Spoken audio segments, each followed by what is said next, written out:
बतिया भूले बंसी बजाए रहे रतिया दूल्हा भूले आज तोरे साथ रतिया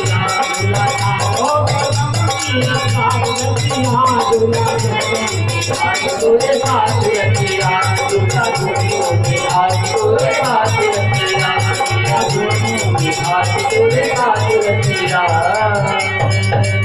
बोली श्याम सुंदर भगवान की जय, भागवत भगवान की जय, महापुराण की जय। भगवान श्याम सुंदर 11 वर्ष और 56 दिन 11 वर्ष 56 दिन देवकी से दूर रहे और जो भगवान से दूरी बनाता है उसे कष्ट प्राप्त होता है। कथा ये संदेश देती है। लोभी गुरु लालची चेला होए नरक में ढेली ढेला। एक बाबा के पास 2 चेला थे।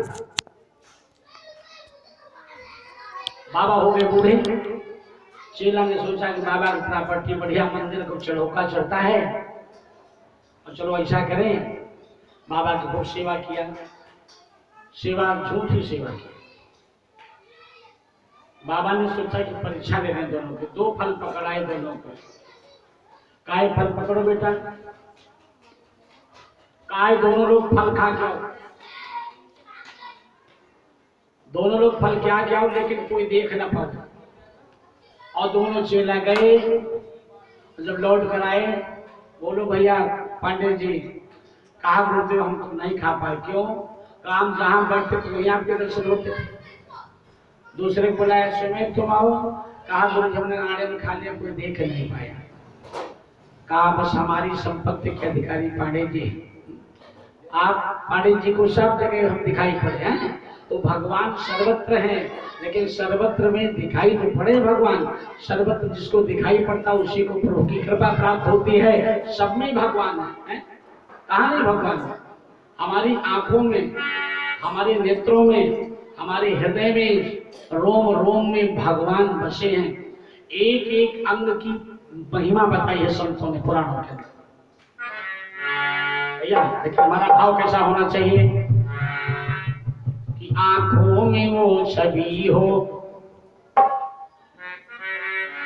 आंखों भैया में सुना आंखों में वो छवि हो रघुवंश भानु की हो। आंखों में वो छवि रघुवंश भानु की हो। आंखों में वो छवि हो रघुवंश भानु की हो।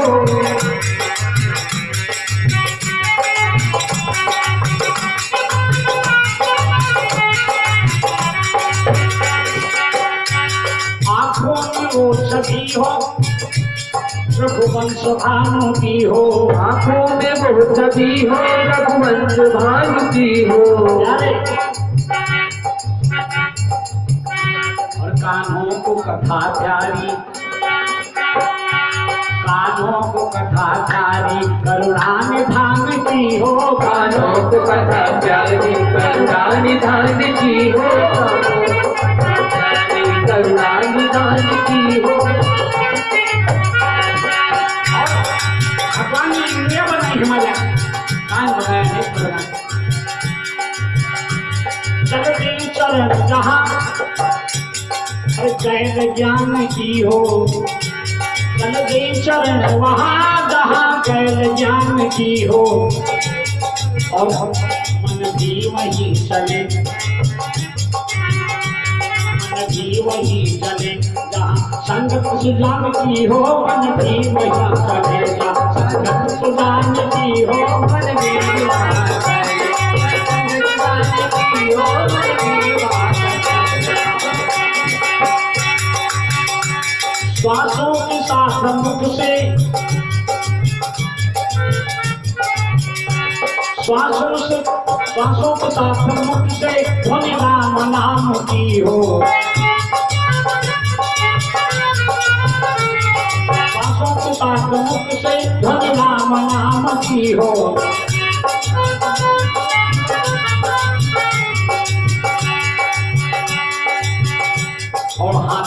हर घड़ी, पत्थर पहनने से नहीं काम बनेगा। हाथों से हर घड़ी हर द्रव्य दान की हो, हाथों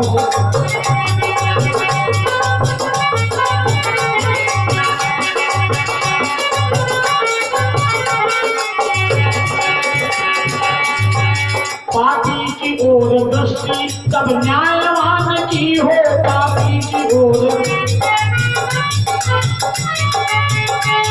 पापी की ओर दृष्टि तब न्यायवान की हो। जी ने लिखा, विनती भी सकी है, विनती भी सकी है, विनती प्रमाण की हो, विनती भी सकी है, विनती प्रमाण की हो, विनती भी सकी है, विनती प्रमाण की हो, आँखों में सकी हो, धाम की हो, आँखों को कथा जाए, धाम की हो, कानों को कथा जाए, धाम की हो, कानों को कथा जाए, धाम की हो, कानों को कथा। बांके बिहारी लाल की जय, भागवत भगवान की जय। परीक्षित सम्राट कथा उसी ज्ञान में गंगा के तट पर श्रवण कर रहे, जिस प्रकार हमारे सारे भक्त लोग बैठे हुए आज धीरे धीरे भगवान बांके बिहारी की शुक्ला जी सबके हाथ में पुष्प दे दो, तो जरा एक बार थोड़ा सा तोड़ कर देना, क्योंकि वो बचाना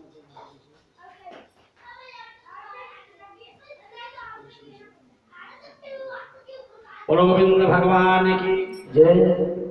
जब गोवर्धन महाराज की पूजा होगी तो सबके द्वारा उठ करके फूल चढ़ा देना, फूल चढ़ा देना, अवश्य फूल चढ़ा देना, उठ करके एक बार फूल चढ़ा देना, फिर अपना स्थान ग्रहण कर लेना। हमें आपको अपना कार्य करना है, ये संसार है, संसार के पीछे हमको आपको नहीं चलना है। हमारे संतों ने विचारकों ने आदरणीय जी बताया है कि जैसे रखे राम जी रहना चाहिए, जैसे रखे राम जी रहना चाहिए, और मान अपमान सब सहना चाहिए। जैसे रखे राम जी रहना चाहिए,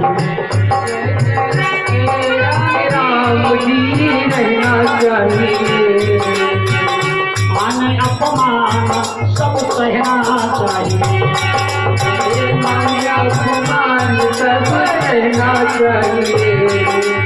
और प्यारे चाहे ते आराम हो तो, चाहे ते आराम हो तो रोज ही सुबह शाम, चाहे ते आराम हो तो रोज ही सुबह शाम, सीताराम सीताराम गाना चाहिए, सीताराम सीताराम गाना चाहिए। चाहे ते आराम हो तो रोज ही सुबह शाम, राधे श्याम गाना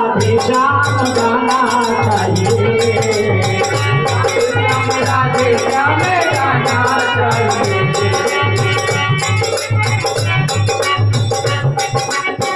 अनुकूल प्रतिकूल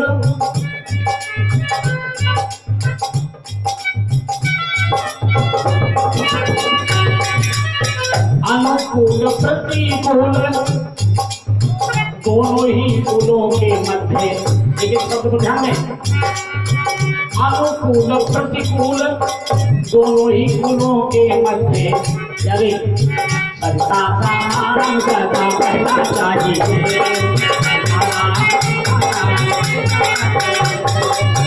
राम सीता राम कहना चाहिए, राम जी कहना चाहिए,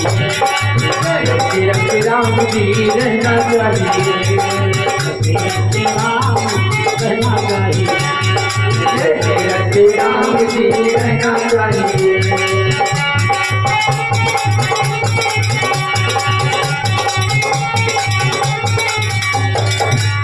वही सोई जो राम रच राखा, को कर तर्क बढ़ावे साखा।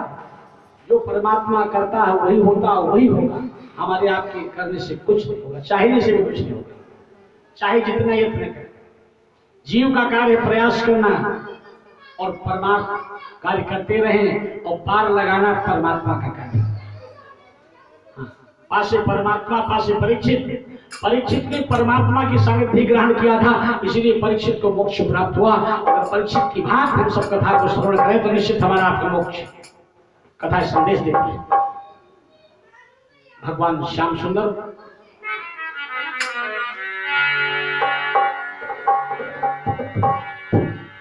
अब धीरे धीरे भगवान श्याम सुंदर की अवस्था 7 वर्ष की हो गई थी। ध्यान से सुना, भगवान श्याम सुंदर की अवस्था 7 वर्ष की हो गई। सबके हाथ में पुष्प, और आप भी पुष्प दोनों लोग दे दीजिएगा। आप बत्ती अपने पास जला के रखिए, चलिए उठ करके जल से आप सिंचन करवाइए यजमान से। बोलो बाल कृष्ण भगवान की जय, गोविंद भगवान की जय। कार्तिक का महीना था, कार्तिक का महीना था, करें चतुर्दशी की तिथि थी। कार्तिक के महीने में चतुर्दशी की तिथि थी। वही रख दो, आप यही रहो, आप यहाँ पर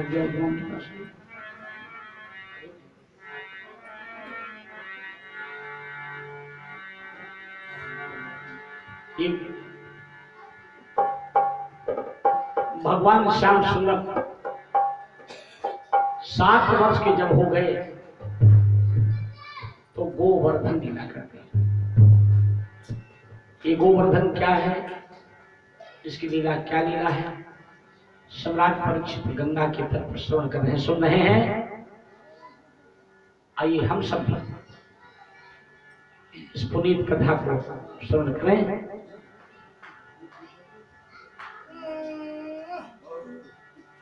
गोवर्धन क्या है पहले जान लें।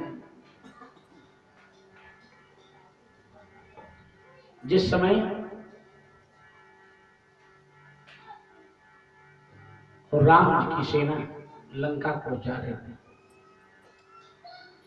सेतु का निर्माण करना था, तो भगवान की समस्त सेना पत्थर डाले, छोटे छोटे पत्थर के टुकड़े। अनंत बलवंत श्री हनुमान जी महाराज ने विचार किया कि मैं एक बड़ा पत्थर उठा लूं जिससे जल्दी पुल बन जाए, हमारे राम की सेना जल्दी पार हो जाए। और हनुमान जी ने एक पर्वत को उठाया, पहाड़ के टुकड़े को। बात त्रेता की है, तो त्रेता में उठाया तो उसमें से आवाज आई कि ले तो चल रहे हो लेकिन भगवान के पास तक नहीं चलना पड़ेगा, भगवान के दर्शन कराने पड़ेंगे।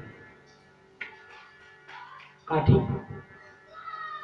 और भगवान का इधर आदेश था कि यदि पुल निर्माण हो जाए तो जो जहां पत्थर दिए वो उठा करके फेंक देगा। अब ये तो केवल वृंदावन तक आए थे, पता लगा हनुमान जी को सेतु बन गया है, पुल बन गया है, तो रखने लगे पहाड़ को। वही गोवर्धन पर्वत भगवान ने आदेश दिया था, जाओ बताओ मैं अगला द्वापर में कृष्ण अवतार जब मेरा होगा तो मैं साक्षात इसमें अपने स्वरूप को समाहित कर दूंगा।